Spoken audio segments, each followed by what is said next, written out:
Hey guys, happy Halloween morning. I am very excited that it's finally Halloween, and I hope you guys are just as excited as I am. My mom and her boyfriend are going to be coming over later on tonight, and they're going to be passing out candy while I stand outside in my zombie costume and I terrify some little kids.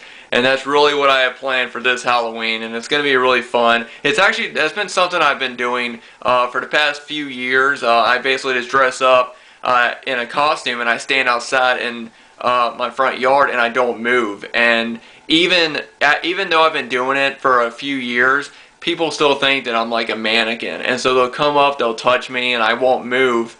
And there'll be some points where the mom will be like, "Oh, we'll tell her kid, oh, we'll stand in front of it and take a picture."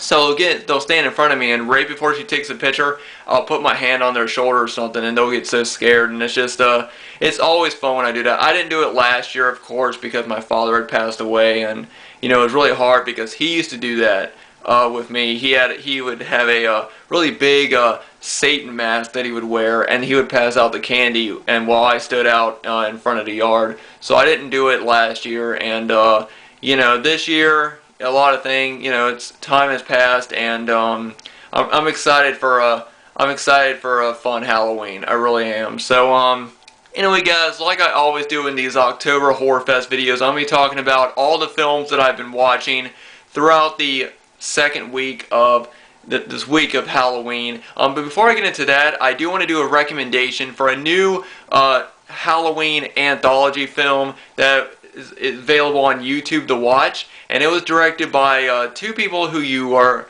maybe familiar with. The first one is probably one of the biggest names on YouTube when it comes to the horror community, and that is Mr. Parka. He directed two shorts in this horror anthology. He also acts in it.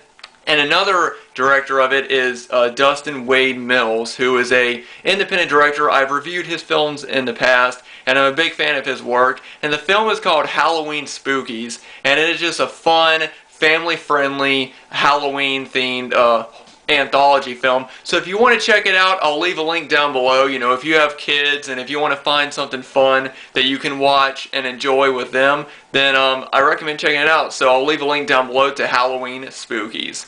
But anyway, guys, like I always do, I'm going to go ahead and get right into the films I talk about, because I've been watching a lot of movies, since it's so close to Halloween. I've been getting up for it. I'm also going to be talking about the movies that I'm going to be watching today on Halloween. So, yeah, I'm going to go ahead and get started. So the first movie I'm going to talk about, well, it's not a movie, it's a television classic, and it's one that I've talked about before. But these are definitely timeless holiday favorites for so many people. They come on every holiday on TV, or at least they used to, and so many people just love these.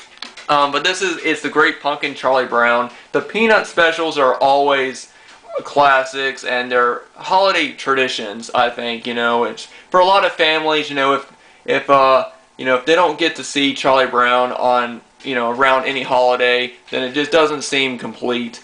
And It's the Great Pumpkin, Charlie Brown has always been my second favorite, right behind Merry Christmas, Charlie Brown. I watched this at the beginning of this week, and I absolutely love this. So It's the Great Pumpkin, Charlie Brown. Next up, we're gonna watch. Now this is a remake, but I haven't seen the original, but I really do enjoy this one. And this is The Haunting, and this is the more modern one that came out in I believe the late 90s. I believe is when this was released. Yeah, 99. And yeah, I really do enjoy this one. I love the house in it. It's just a really huge house. But this has got Liam Neeson, Catherine Zeta-Jones, Owen Wilson, and Lily Taylor in it. And it's it's a pretty creepy movie. I really do enjoy it. It was also it's from the director of Speed and Twister, and I enjoyed both those films as well. And this is a really fun, just a lot of action, a lot of creepy moments, just a great fun haunted house film. Up next, I watched one of my all-time favorite horror films. I watch it every year, and that is Pet Sematary. I remember when I was a kid, this movie used to really creep me out. I don't know. Oh wait, I already talked about this movie in my last video, so I won't talk about it in this one. I will make a I actually made a mistake in when I was talking about it in my last video. I said that the woman Zelda was the mother's aunt in it. It's actually her sister. I don't know why I thought it was her aunt, but that character always used to creep me out, you know. Rachel? Rachel?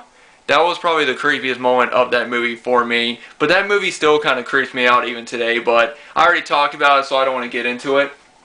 Now here's another film that I got get creeped out for. This was probably one of the films that really started the found footage genre. Now I know that there were movies that came out before this that were found footage, but this was the first one to make a huge impact and become like a phenomenon, and that is the Blair Witch Project. Now when I was younger, I, like a lot of other people, thought that this was real, you know, because back when this first came out, they really had a huge like you know, promotion of it, saying, oh yeah, this is real, and these filmmakers disappear, these students, and they're missing. And they had documentaries, they had like fake documentaries. One of them is on this Blu-ray, and the other one I have is called Sticks and Stones, and they actually had documentaries talking about the legend of the Blair Witch, and they actually interviewed people who say that, oh yeah, I lived around that time and heard about it and stuff, and but this movie honestly still creeps me out a bit. It's definitely better than a lot of found footage films, in my opinion. You know, definitely a lot better than, you know, Paranormal Activity and films like that. And I really do think that this movie is a horror classic, I think. So yeah, Blair Witch. Like I said, I know it wasn't the first found footage movie, but it was the first one to really just become huge, you know?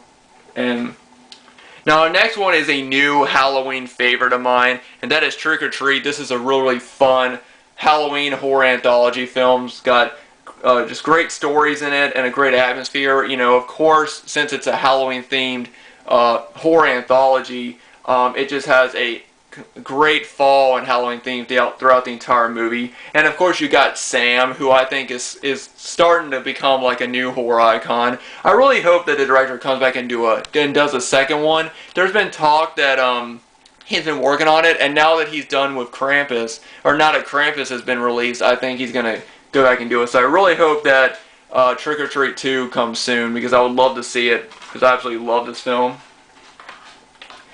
And now this is another, well, hang on a sec, alright, so my camera is about to run out of space, so I think I'm going to go ahead and cut this video now, and I'm going to do a number 5. I'm going to go ahead and finish this video off with a part 2 to this, so, and I'll have it up right after this one. So, anyway guys, thanks everyone for watching, and I'll see you guys in the second part.